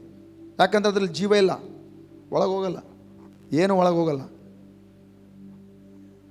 ಆದರೆ ಆ ಮಂದಿರದಿಂದ ಹೊರಟಿರುವಂಥ ನೀರುಗಳು ಹರಿಯುತ್ತಾ, ಪ್ರವಾಹ ಮತ್ತು ಮಟ್ಟ ಹೆಚ್ಚಾಗುತ್ತಾ, ಅದು ಹೋಗಿ ಸಮುದ್ರ, ಉಪ್ಪಿನಂಶ ಇರುವಂಥ ಸಮುದ್ರವನ್ನು ಮತ್ತು ತನಗಿಂತ ನದಿಗಿಂತ ಹೆಚ್ಚು ಕ್ವಾಂಟಿಟಿ, ಹೆಚ್ಚು ಸಂಖ್ಯೆಯಲ್ಲಿ ಇರುವಂಥ ನೀರುಗಳು. ನಿಮಗೊಂದು ವಿಷಯ ಹೇಳಬೇಕು. ಇವಾಗೊಂದು ಹೊಲಸು ನೀರಿದೆ ಅಂದ್ಕೊಳ್ರಿ, ಗಟರ್ನಾಗಿಂದ ತೊಗೊಂಡಿರ್ತೀರಿ ನೀರು, ಅದರಲ್ಲಿ ನೀವು ಒಂದು ಗ್ಲಾಸ್ ತುಂಬ ತೊಗೊಂಡಿರ್ತೀರಿ. ನೀವು 1 ಸ್ಪೂನು ಒಳ್ಳೆ ನೀರು ಹಾಕ್ರಿ, ಫಿಲ್ಟರ್ ವಾಟರ್ ಹಾಕ್ರಿ, ಯಾವುದು ಗಲೀಜಾಗುತ್ತೆ? ಯಾಕೆ? ಅದು ಜಾಸ್ತಿ ಇದೆ, ಇದು ಕಡಿಮೆ ಇದೆ. ಆದರೆ ಇಲ್ಲಿ ಏನಾಯಿತು? ಸಮುದ್ರದ ಒಂದು ಉಪ್ಪಿನಂಶ ಇರುವಂಥ ಅಥವಾ ಅಲ್ಲಿ ಏನು ಜೀವ ಇರದೇ ಇರುವಂಥ ನೀರುಗಳು ಸಿಹಿ ಆದವು. ಈ ತೊರೆಯು ಅಂದರೆ ಈ ಪ್ರವಾಹ, ಈ ತೊರೆ ಎಲ್ಲೆಲ್ಲಿ ಹರಿಯುತ್ತದೋ ಅಲ್ಲಲ್ಲಿ ಗುಂಪು ಗುಂಪಾಗಿ, ಎಲ್ಲಡ್ರಿ ಗುಂಪು ಗುಂಪಾಗಿ, ಗಟ್ಟಿ ಹೇಳ್ಬೇಕು, ಗುಂಪು ಗುಂಪಾಗಿ ಚಲಿಸುವ ಸಕಲ ವಿಧ ಜಲಜಂತುಗಳು ಬದುಕಿ ಬಾಳುವವು. ಈ ನೀರಿನ ಮಟ್ಟ ಇಲ್ಲಿ ಹೆಚ್ಚಾದರೆ ಅಲ್ಲಿ, ಆಮೇಲೆ ಹಲ್ಲೆಲೂಯಾ, ಅಂಥ ಅಭಿಷೇಕವನ್ನು ದೇವರು ನಿಮ್ಮಲ್ಲಿ, ನಿಮ್ಮ ಮೇಲೆ ಇಟ್ಟಿದ್ದಾನೆ. ಹಲ್ಲೆಲೂಯಾ. ಅಂಥ ಜೀವದ ಜಲಗಳನ್ನು, ನದಿಗಳನ್ನು ನಿಮ್ಮಿಂದ ಹರಿಯುವಂತೆ ಆತನು ಮಾಡುತ್ತಾ ಇದ್ದಾನೆ. ಇವತ್ತು ಪವಿತ್ರಾತ್ಮನ, ಎಂಥ ಪವಿತ್ರಾತ್ಮ ನನ್ನ ಒಳಗಡೆ ಅಂತ ಹೇಳಿದ್ರೆ ನಾವು ಪ್ರಾರ್ಥನೆ ಮಾಡೋದು ನಿಲ್ಲಿಸಲ್ರಿ. ಇವತ್ತು ಹೇಳಿದಂಥ ವಾಕ್ಯವನ್ನು ನೀವು ಅರ್ಥ ಮಾಡಿಕೊಂಡ್ರೆ ನಿಮ್ಮಲ್ಲಿರುವಂಥ ಮಟ್ಟಗಳು ಹೆಚ್ಚಾಗಬೇಕಂತ ನೀವು ಬಯಸ್ತೀರಾ. ಇವತ್ತು ನಾನು ಹೇಳುವಂಥ ವಾಕ್ಯವನ್ನು ನೀವು ಕೇಳಿಸ್ಕೊಳ್ತಾ ಹೋದರೆ ಆ ಒಂದು ನೀರುಗಳು ಇನ್ನೂ ಹೆಚ್ಚಾಗ್ಲಪ್ಪ. ಈ ಸಮುದ್ರವು, ಆ ಉಪ್ಪಿನಾಂಶ ಇರುವಂಥದ್ದು, ಯಾವ ಬದುಕು, ಯಾವ ಜಲಜಂತುಗಳು ಜೀವನ ಮಾಡದೇ ಇರುವಂಥ ನೀರುಗಳು ಅದು ಜೀವಕ್ಕೆ ಬರಲಿ, ಅದು ರುಚಿಕರವಾಗಲಿ ಎಂಬುದಾಗಿ ನೀವು ಅದನ್ನು ಹೆಚ್ಚಿಸ್ಕೊಳ್ತೀರಾ. ಇಲ್ಲಿ ಮಟ್ಟ ಹೆಚ್ಚಾಗ್ತಾ ಹೋದರೆ, ಇಲ್ಲಿ ಮಟ್ಟ ಹೆಚ್ಚಾಗೋದು ಬೇಕಾಗಿಲ್ಲ, ಇಲ್ಲಿ ಹರಿಯುವಂಥ ನೀರನ್ನು ನಾವು ಹರಿಸ್ತಾ ಹೋದರೆ, ಪ್ರಾರಂಭದಲ್ಲಿ ಮಟ್ಟ, ಪಾದದ ಮಟ್ಟ. ಅನೇಕ ಸರಿ ನಾವು ಏನೋ ರಭಸಿಕ ಅಂತ ಏನಂತ ಇದೀವೋ ನನಗೆ ಅರ್ಥ ಆಗ್ತಾಯಿಲ್ಲ, ನಾನು ಏನು ಮಾಡ್ತಾಯಿದ್ದೀನೋ ಏನೋ, ಸುಮ್ಮನೆ ಇದು ರಭಸಿಕ ಅವ್ರು ಹೇಳ್ತಾರಪ್ಪ, ಈ ಪಾಸ್ಟ್ಗಳಿಗೆ ಟೈಮ್ ಇದು 15 ದಿವಸ ಟೈಮ್ ಪಾಸ್ ಮಾಡೋಕ್ಕೆ ನಮಗೆ ಇಟ್ಬಿಟ್ರೆ ಉಪವಾಸ ಪ್ರಾರ್ಥನೆ, ನಾವು ರಭಸಿಕ ಅಂತ ಇದ್ದೀವಿ. ಏನಾಗ್ತಾಯಿಲ್ಲ, ಸ್ವಲ್ಪ ನೀರಿದೆ. ಆ ರಭಸಿಕನೇ ಉಪ್ಪಿನ ಸಮುದ್ರದಲ್ಲೇ ಜೀವ ಜಲಜಂತುಗಳು ಇಲ್ಲದೆ ಇರುವಂಥ ಸ್ಥಳದಲ್ಲೇ ಅಲ್ಲೇ ಜೀವ ತರುತ್ತದೆ. ಅಲ್ಲಿ ಸಿಹಿಕರವಾದಂಥ ನೀರುಗಳು ಅವರಿಗೆ. ನನ್ನ ಪ್ರಾರ್ಥನೆ, ಪವಿತ್ರಾತ್ಮನು ನಿಮಗೆ ಅರ್ಥ ಮಾಡಿಸ್ಬೇಕಂತ ನನ್ನ ಪ್ರಾರ್ಥನೆ. ಯಾಕಂದರೆ ಕೆಲವು ವಿಷಯಗಳು ನಾನು ಅರ್ಥ ಮಾಡಿಸ್ಲಿಕ್ಕೆ ಆಗಲ್ಲ. ಆಮೆನ್. ಓಕೆ, ನಾನು ಇಂಗ್ಲೀಷ್ ಬೈಬಲಲ್ಲಿ ಏನು ಹೇಳ್ತಂತ ನಾನು ನೋಡ್ತೀನಿ. ಓಕೆ, ನಿಮ್ಗೇನು ಅರ್ಥ ಆಯಿತು? ತಂಡೋಪತಂಡವಾಗಿರುವ ಅಂದ್ರೆ ಏನು ಅರ್ಥ? ನನಗೆ ಅರ್ಥ ಆಗಿಲ್ಲ, ನೀವು ಹೇಳ್ರಿ.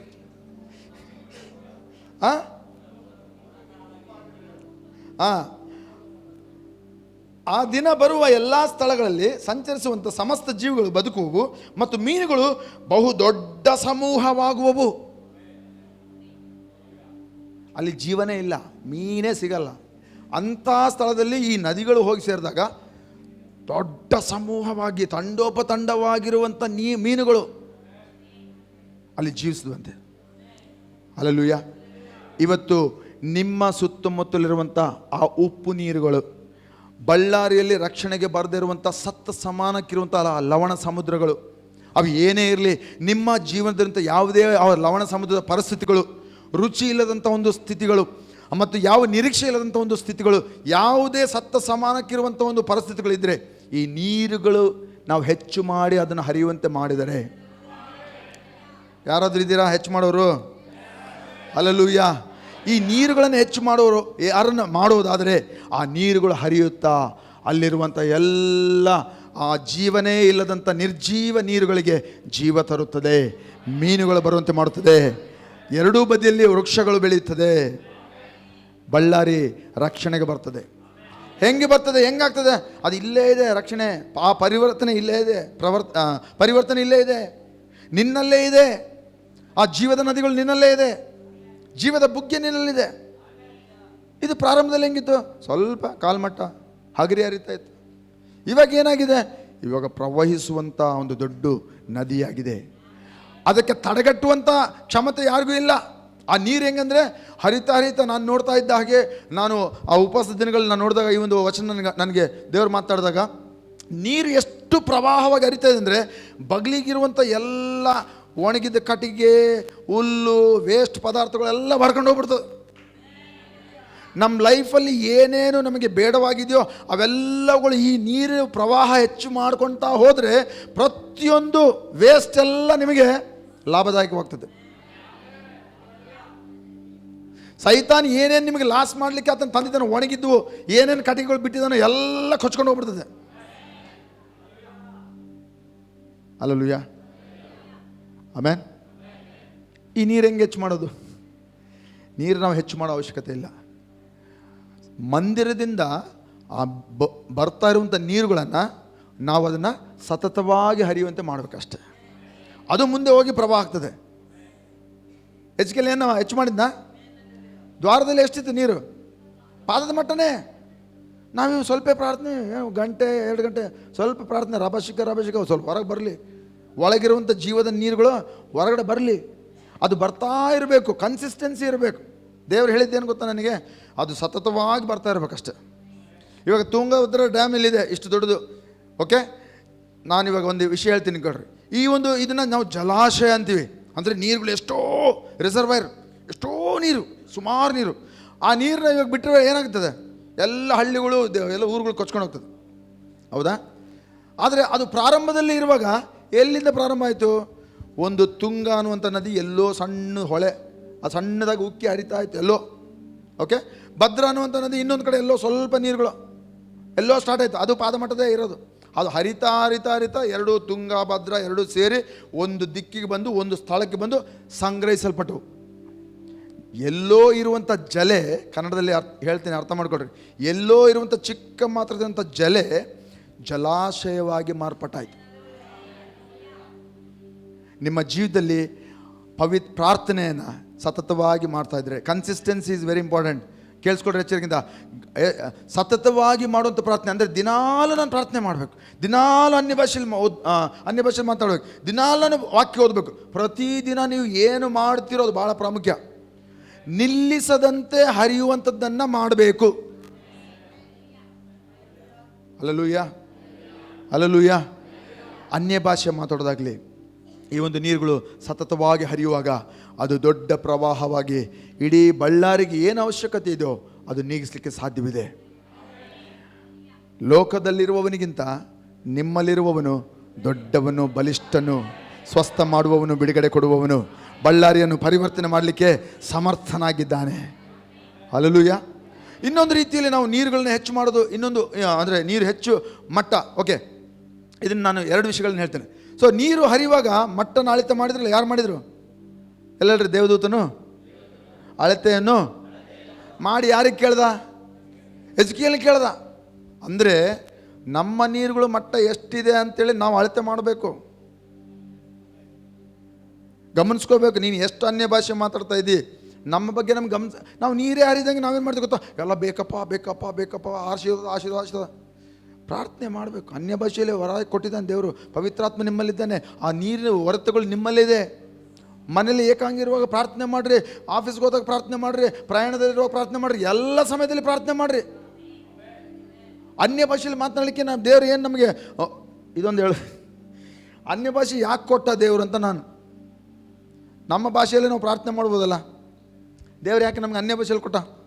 ಬೇರೆ ಒಂದು ಭಾಷೆ ಯಾಕೆ ಬೇಕಾಯಿತು ನೋಡ್ರಿ? ಒಂದು ವೇಳೆ ನಮಗೆ ಒಂದೇ ನಮ್ಮ ಭಾಷೆಯಲ್ಲೇ ನಾವು ಪ್ರಾರ್ಥನೆ ಮಾಡಬೇಕಂತಂದರೆ ನಾವು ಮಾಡ್ತೀವಿ, ನಾವು ಸೋತೋಗ್ಬಿಡ್ತೀವಿ, ಸುಸ್ತಾಗ್ಬಿಡ್ತೀವಿ. ಪ್ರಾರ್ಥನೆ ಮಾಡ್ತಾ ಮಾಡ್ತಾ 1 ಗಂಟೆ ಕೂಡ ಮಾಡೋಕ್ಕಾಗಲ್ಲ. ಓಕೆ, ಇನ್ನು ಕೆಲವರು ಮಾಡ್ತಾರೆ ಅನ್ಕೊಳ್ರಿ, ತಮ್ಮ ಗೊತ್ತಿರೋ ಭಾಷೆಯಲ್ಲೇ ಮಾಡ್ತಾರೆ ಅನ್ಕೊಳ್ರಿ. ಮಾಡಿದಾಗ ದೇವರಿಗೆ ಗೊತ್ತಿದೆ, ನನಗೂ ಗೊತ್ತಿದೆ ಆ ಭಾಷೆ. ಏನು ಮಾಡ್ತೀವಿ ನಾವು? ಅವ್ರ ಬಗ್ಗೆ ಇವ್ರ ಬಗ್ಗೆ ಜಾಸ್ತಿ ಹೇಳಿ ಚಾಡಿ ಹೇಳೋದು ಮಾಡ್ತೀವಿ. ನನಗೆ ಅವ್ನು ಹಿಂಗೆ ನೋವು ಮಾಡ್ದ, ನನಗೆ ಇವ್ನು ಹಿಂಗೆ ನೋಡಿದ. ಪ್ರಾರ್ಥನೆ ದೇವ್ರ ಮುಂದೆ ಬೇರೆ ಇವೇ ಇರ್ತಾವ. ಗೊತ್ತಿರೋ ಭಾಷೆಯಲ್ಲಿ ಪ್ರಾರ್ಥನೆ ಮಾಡಿದ್ರೆ, ಸ್ವಾಮಿ ಎಂಥ ನೋವು, ದೇವರೇ ಇಂಥ ಕಷ್ಟ, ಇಂಥ ನೋವು, ಹಿಂಗೆ ಗೊತ್ತಿರೋ ಭಾಷೆಯಲ್ಲಿ ಎಲ್ಲ ನಮಗೆ ಏನೇನು ಬೇಕು ಎಲ್ಲ ನಮ್ಮ ಮನಸ್ಸಿಗೆ ಬಂದೆಲ್ಲ ಮಾತಾಡ್ತೀವಿ. ಅದಕ್ಕೆ ದೇವರೇ ಮಾಡ್ದ, ಲೇ ಮಗನೇ, ನಿನ್ನ ಬಾಯಿಂದ ನಾನು ಪ್ರಾರ್ಥನೆ ಮಾಡಿ ನಾನು ಬಳ್ಳಾರಿಗೆ ಆಶೀರ್ವಾದ ಮಾಡಬೇಕು. ಬೇರೆ ನಿನ್ನ ಗೋಳೆ ಕೇಳ್ತಿದ್ರೆ ನಾನು ಯಾವಾಗ ಅವ್ರನ್ನ ಪ್ರಾರ್ಥನೆ ಮಾಡಿ ಅವ್ರು ನನ್ನ ಆಶೀರ್ವಾದ ಮಾಡೋದು. ಅದಕ್ಕೆ ದೇವರೇ ಮಾಡ್ದ, ನನಗೊಂದೇ ಅರ್ಥ ಆದರೆ ಸಾಕು, ನಿಮ್ಗೆ ಯಾರಿಗೆ ಅರ್ಥ ಆಗೋದೇ ಬೇಡ. ಮಾತಾಡ್ರಿ ನನ್ನ ಭಾಷೆ. ನಾನು ಮಾತಾಡ್ತಾ ಇದ್ದೀನಿ, ನನಗೇನು ಅರ್ಥ ಆಗ್ತಿಲ್ಲ, ಅದಕ್ಕೆ ಅಪ್ಪ ಆ ಭಾಷೆ ಕೊಟ್ಟಿರೋದು. ನಿನಗೆ ಅರ್ಥ ಆಗ್ಬಿಟ್ರೆ ಇನ್ನೇನೈತೆ? ನನಗೊಂದೇ ಅರ್ಥ ಆದರೆ ಸಾಕು. ದೇವ್ರಿಗೆ ಅರ್ಥ ಆಗುತ್ತಾ ಇಲ್ಲ ಅನ್ಯ ಭಾಷೆ? ನಾವು ತಲೆ ಕೆರ್ಕೊಂತೀವಿ, ನನಗೆ ಅರ್ಥ ಆಗಿಲ್ಲ, ನಾನು ಯಾಕೆ ಮಾತಾಡಲಿ? ನನಗಿದು ಗೊತ್ತಿಲ್ಲ, ನಾನು ಎಷ್ಟು ಮಾತಾಡಲಿ, ಮಾತಾಡಿ ಬಾಯಿ ಒಣಗೋಯ್ತು. ಬಾಯಿ ಒಣಗೋದ್ರು ಕೂಡ ನೀರು ಹರಿತಾ ಇದೆ ರೀ, ಪ್ರವಾಹ ಹರಿತಾ ಇದೆ. ಬಾಯಿ ಒಣಗಿರ್ಬೋದು ಮಾತಾಡಿ, ಬಟ್ ಒಳಗಡೆಯಿಂದ ಜೀವದ ಜಲೆಗಳು ಅದು ಜಲಾಶಯವಾಗಿ ಇಡೀ ಬಳ್ಳಾರಿಗೆ ಆಶೀರ್ವಾದ ತರ್ತಾ ಇದೆ. ನೀವು ಹೋಗುವಂಥ ಸ್ಥಳದಲ್ಲಿ, ನೀವು ಕೆಲಸ ಮಾಡುವಂಥ ಸ್ಥಳದಲ್ಲಿ, ನಿಮ್ಮ ಉದ್ಯೋಗ ವ್ಯಾಪಾರದಲ್ಲಿ ಆತನು ಗುಣಾಕಾರವಾಗಿ ಮಾಡುವಂಥ ದೇವರಾಗಿದ್ದಾನೆ, ಹೆಚ್ಚು ಮಾಡುವಂಥ ದೇವರಾಗಿದ್ದಾನೆ. ನಿಮ್ಮ ಸೇವೆಯಲ್ಲಿ, ನಿಮ್ಮ ಒಂದು ಕೆಲಸಗಳಲ್ಲಿ, ನಿಮ್ಮ ಮನೆಗಳಲ್ಲಿ ನೀವು ಅನ್ಯ ಭಾಷೆ ಮಾತಾಡ್ತಾ ನೀವು ರೊಟ್ಟಿ ಬಡಿತಾ ಇದ್ದೀರ, ಮನೆ ಬಗ್ಲಿಗಿರೋರಿಗೆ ಅವರಿಗೆ ನೀರುಗಳು ಸಪ್ಲೈ ಆಗ್ತಾ ಇದೆ. ಆಮೇನ್. ಆದರೆ ಇದ್ರ ಕಂಟ್ರೋಲ್ ಯಾರು ಗೊತ್ತಾ? ಪವಿತ್ರಾತ್ಮನಲ್ಲ, ನಾವೇ. ನಮ್ಮ ಮನೆಗಳಿಗೆ ನೀರು ಬಿಟ್ಟಾಗ ನಾವು ಹೋಗಿ ಅವನ್ನ ಮಾತಾಡ್ಸಿಬಿಡ್ತೀವಿ. ಓಣೆಗೆ ನೀರು ಬಿಡಕ್ಕೆ ಬರ್ತಾನಲ್ಲ, ನಾವೇನು ಮಾಡ್ತೀವಿ ಗೊತ್ತಾ? ಪರಶುರಾಮ್ ಅಣ್ಣ ಈ ಅಣ್ಣ ಅಂತ ಅದನ್ನ ಹೋಗಿ ಸ್ವಲ್ಪ ಮಸ್ಕಾಚ್ತೀವಿ. ಯಾಕೆ ಗೊತ್ತಾ? ನೀರು ಬಿಟ್ಟಾಗ ಟೈಮ್ ಹೇಳ್ಬೇಕಂತ. ಹೌದಾ ಇಲ್ಲ? ಬೇಸಿಕಲ್ದು ಇವೆಲ್ಲ ಮಾಡಿರಲಿಲ್ಲ ಕಸರತ್ತು. ನೀರು ಬಿಡುವಾಗ ನಮಗೆ ಗೊತ್ತಾಗ್ಬೇಕಂತೇಳಿ ಅವನಿಗೆ ಸ್ವಲ್ಪ ಏನೋ ಒಂದು ಮಸ್ಕ ಹಚ್ಚಿ, ಏನೋ ಒಂದು ಸ್ವಲ್ಪ ಒಳ್ಳೆ ಅಣ್ಣ ಮಾಮ ಹೆಂಗೆ ಅವ್ರನ್ನ ಹೆಸರು ಇಟ್ಕೊಂಡು ಅವ್ರಿಗೆ ಬಿಡೋರನ್ನ, ನೀರು ಬಿಡೋರನ್ನ ನಾವು ಸ್ವಲ್ಪ ಫ್ರೆಂಡ್ಶಿಪ್ ಮಾಡ್ಕೊಂತಿದ್ವಿ. ಓಕೆ, ಯಾಕೆ? ಬಿಟ್ಟಾಗ ನಮ್ಗೆ ಗೊತ್ತಾಗ್ಬೇಕಂತ. ಬಿಡೋದು ಗೊತ್ತಿಲ್ಲ ಅಂದರೆ ನೀರು ವೇಸ್ಟ್ ಆಗ್ತದೆ. ಇಲ್ಲಿ ನೀರು ವೇಸ್ಟೇ ಇಲ್ಲ. ಇದು ಬುಗ್ಗೆ, ಈ ಜಲೆ ಕಾರಂಜಿ ಥರ ಮೇಲೆ ಏರ್ತಾ ಇದೆ. ನಾನು ಕೇಳಿದೆ, ದೇವರೇ ಇದು ಯಾರಪ್ಪ ಕಾರಣ? ನೀನೇ ಕಂಟ್ರೋಲರ್, ನಿನ್ನ ಕೈಗೆ ಬೀಗ ಐತೆ, ನೀನೇ ಡ್ರೈವರ್. ಅದಕ್ಕೆ ನೀರು ಅಷ್ಟು ಮೇಲೆ ಚಿಮ್ಮಬೇಕಂದ್ರೆ ನೀನು ಅನ್ಯ ಭಾಷೆಯಲ್ಲಿ ಮಾತನಾಡು ಹೆಚ್ಚು. ಅದಕ್ಕೆ ಪೌಲನ್ ಹೇಳ್ದ, ನಿಮ್ಮೆಲ್ಲರಿಗಿಂತ ನಾನು ಹೆಚ್ಚು ಅನ್ಯ ಭಾಷೆಯಲ್ಲಿ ಮಾತನಾಡ್ತೇನೆ. ನಾವು ಏನಕ್ಕಾಗಿ ಪ್ರಾರ್ಥನೆ ಮಾಡಬೇಕು, ಯಾವುದಕ್ಕಾಗಿ ಪ್ರಾರ್ಥನೆ ಮಾಡಬೇಕು ನಮ್ಗೆ ಗೊತ್ತಿಲ್ಲದೆ ಇರುವಾಗ ಮಾತಿಲ್ಲದ ನರಳಾಟದಿಂದ ಪವಿತ್ರಾತ್ಮನು ದೇವರ ಚಿತ್ತಕ್ಕನುಗುಣವಾಗಿ ಪ್ರಾರ್ಥಿಸುತ್ತಾನೆ. ಇವಾಗ ನಾವು ಪ್ರಾರ್ಥನೆ ಮುಕ್ತಾಯ ಮಾಡ್ತಾ ಇದ್ದೇವೆ ಸರಿನಾ? ಒಂದು ವಿಷಯ ಹೇಳಿ ನಾನು ಪ್ರಾರ್ಥನೆ ಮಾಡ್ತೇನೆ.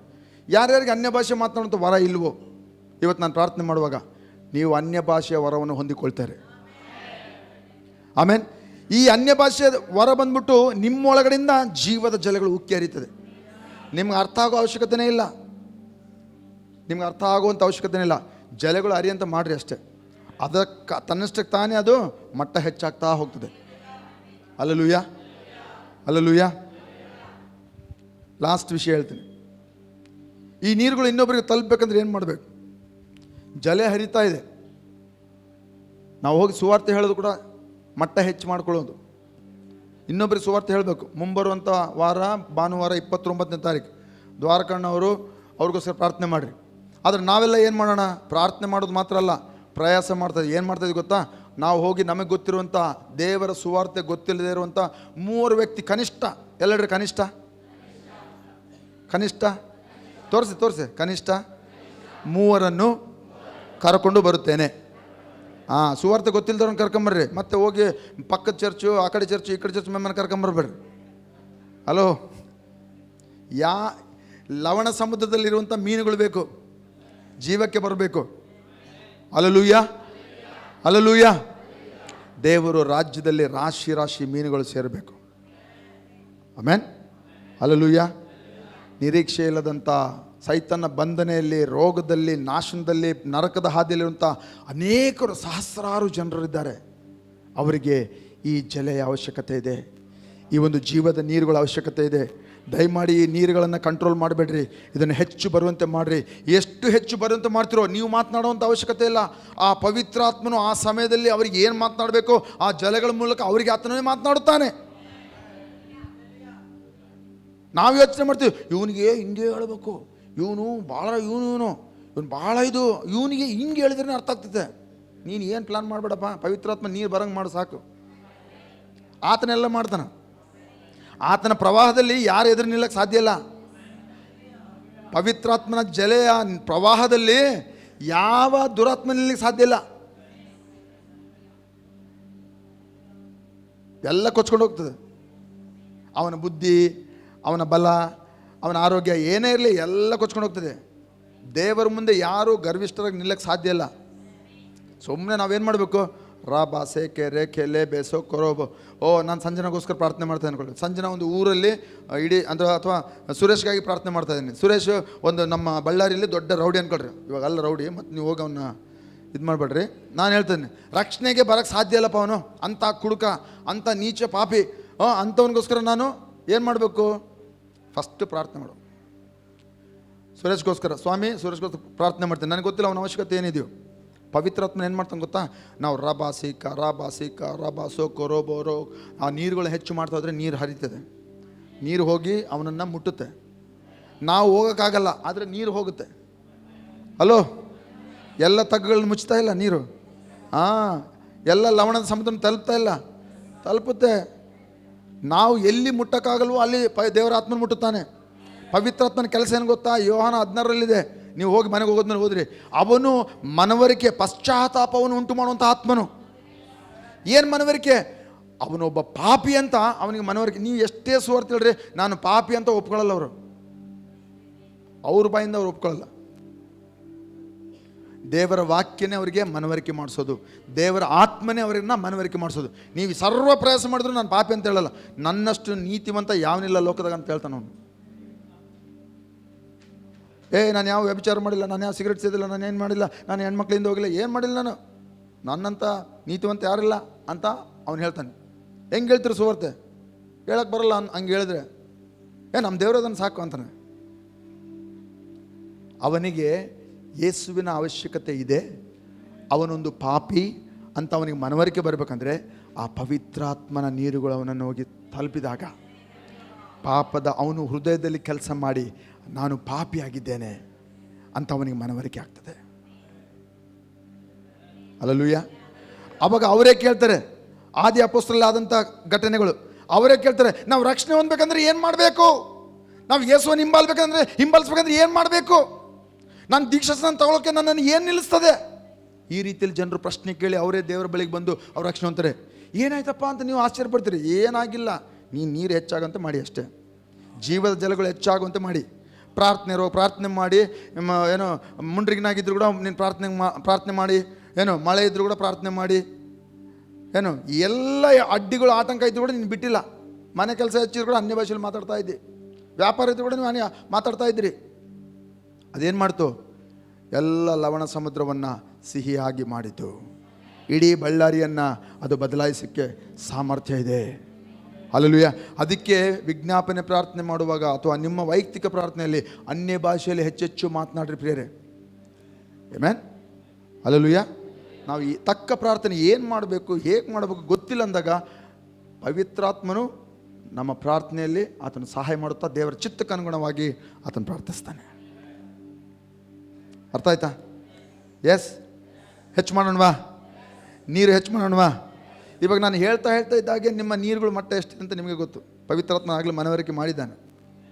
ಆಮೆನ್. ಆಗಲೇ ನಿಮಗೆ ಅವಲೇ ಅನಿಸ್ತಾ ಇದೆ, ಇಲ್ಲಪ್ಪ ನನ್ನ ಪ್ರಾರ್ಥನೆ ನಾನು ಚೇಂಜ್ ಮಾಡಬೇಕು, ನಾನು ಹೆಚ್ಚು ಪ್ರಾರ್ಥನೆ ಮಾಡಬೇಕು, ನಾನು ಹೆಚ್ಚು ಅನ್ಯ ಭಾಷೆಯಲ್ಲಿ ಮಾತಾಡಬೇಕು, ನಾನು ಹೆಚ್ಚು ವಾಕ್ಯ ಓದಬೇಕು. ಆಗಲೇ ನಿಮ್ಗೆ ಅಳತೆ ನಿಮಗೆ ಗೊತ್ತಾಗ್ತದೆ ವಾಕ್ಯ ಕೇಳ್ದಂಗೆಲ್ಲ. ಇವಾಗ ನಾವು ಪ್ರಾರ್ಥನೆ ಮಾಡುವಾಗ, ನಾನು ಇವಾಗ ನಿಮ್ಗೆ ಪ್ರಾರ್ಥನೆ ಮಾಡ್ತೇನೆ, ಮಾಡುವಾಗ ಅದ್ಭುತಗಳು ಆಗ್ತದೆ, ಸೂಚಕ ಕಾರ್ಯಗಳಾಗ್ತದೆ. ಯಾರ್ಯಾರಿಗೇನು ಅವಶ್ಯಕತೆ ಇದೆಯೋ ಆ ನೀರುಗಳು ಬಾಯದ ಸಕಲ ಜನರೇ ನೀರಿನ ಬಳಿಗೆ ಬನ್ನಿರಿ. ಹಣ ಇಲ್ಲದವರೇ ನೀವು ಬಂದು ದ್ರಾಕ್ಷಾರಸವನ್ನು ಹಾಲನ್ನು ಕೊಂಡುಕೊಳ್ಳಿರಿ. ದೇವರ ಸಂಧಾನದಲ್ಲಿ ಆ ನೀರುಗಳ ಬಳಿ ಬರುವಾಗ ಅದು ನಮಗೆ ಮಾತ್ರ ತೃಪ್ತಿಪಡಿಸೋದಲ್ಲ, ನಮ್ಮನ್ನು ತೃಪ್ತಿಪಡಿಸುತ್ತಾ ನಮ್ಮ ಬಂಧು ಬಳಗ ರಕ್ಷಣೆ ಹೊಂದಿದಂಥ ಅನೇಕರು ನರಕದ ಹಾದಿಯಲ್ಲಿದ್ದಾರೆ. ಆಮೆನ್. ಬಳ್ಳಾರಿಯಂಥ ಜನರನ್ನು ಅದು ರಕ್ಷಿಸ್ತದೆ ಪ್ರಿಯರೇ. ಆಮೆನ್. ಪ್ರಾರ್ಥನೆ ಮಾಡೋಣ. ಎಲ್ಲರ ಕಣ್ಣುಗಳು ಮುಚ್ಚುತ್ತಾ ನಾವು ಈ ಒಂದು ಪ್ರಾರ್ಥನೆ ಮಾಡುವಾಗ ಯಾರು ಎದ್ದು ಹೋಗಬೇಡ್ರಿ. ಯಾಕಂದರೆ ಆ ನೀರುಗಳು ನಮಗೆ ದೇವರು ತೋರಿಸಿದ್ದಾನೆ, ಪವಿತ್ರಾತ್ಮನು ಮಟ್ಟ ಎಷ್ಟಿದೆ ಅಂತ. ಓಕೆ, ಪ್ರಾರ್ಥನೆ ಮಾಡೋಣ. ಅನ್ಯ ಭಾಷೆಯಲ್ಲಿ ಮಾತಾಡೋಣ. ಈ ಸಮಯವನ್ನು ದೇವರಿಗೆ ಒಪ್ಪಿಸ್ಕೊಡೋಣ, ಪವಿತ್ರಾತ್ಮನ ಒಳಗಾಗೋಣ. ಓ ರಕ ರಕ ರಕ ರಕ ರಕ ಶಾಂದೆಲೆಂದೆಲೆಂದೆಲೆ ರೇ ಬೇ ಬೇ ಬೇ ಬೇ ಬೇ ಬೇ ಬೇ ಹಾಲಲೂಯ ಹಾಲಲೂಯ ಹಾಲಲೂಯ ರಕ ರಕ ರಕ ರಕ ರಕ ರಕ ರಕ ರಕ ರಕ ರಕ ರ ಓ ರಕಲ ಬಲ ಶಾಂದಲೊಂದಲು. ಸ್ವಲ್ಪ ಸಮಯ ನಾವು ಪ್ರಾರ್ಥನೆ ಮಾಡೋದು. ದಯಮಾಡಿ ನೀವು ಡಿಸ್ಟರ್ಬ್ ಆಗಬೇಡ್ರಿ. ಹಾಲಲೂಯ ಗಲಿಬಿಲಿಗೆ ಒಳಗಾಗಬೇಡ್ರಿ. ಪ್ರಾರ್ಥನೆ ಮಾಡಿರಿ. ನಿಮ್ಮ ಕಾಲು ನೋವಾಗ್ತಾ ಇರ್ಬೋದು, ನಿಮಗೆ ನೀರು ಕುಡಿಬೇಕಂತ ಅನಿಸ್ತಾ ಇರ್ಬೋದು, ನೀವು ಹೊರಗೆ ಹೋಗ್ಬೇಕು ಅಂತ ಅನಿಸ್ತಾ ಇರ್ಬೋದು. ಮತ್ತು ಅದೆಲ್ಲಗಳನ್ನ ಪಕ್ಕಿಗಿಟ್ಟು ನಾವು ಸ್ವಲ್ಪ ಸಮಯ ಅನ್ಯ ಭಾಷೆಯಲ್ಲಿ ಮಾತಾಡೋಣ. ಹಾಲಲೂಯ. ನೀರುಗಳು ಹೆಚ್ಚು ಮಾಡೋಣ ಪ್ರಿಯರೇ. ಓ ಕೋರೋ ಕೋರೋ ಕೋರೋ ಕೋರೋ ಓ ರಾ ಬಾ ಬಾ ಬಾ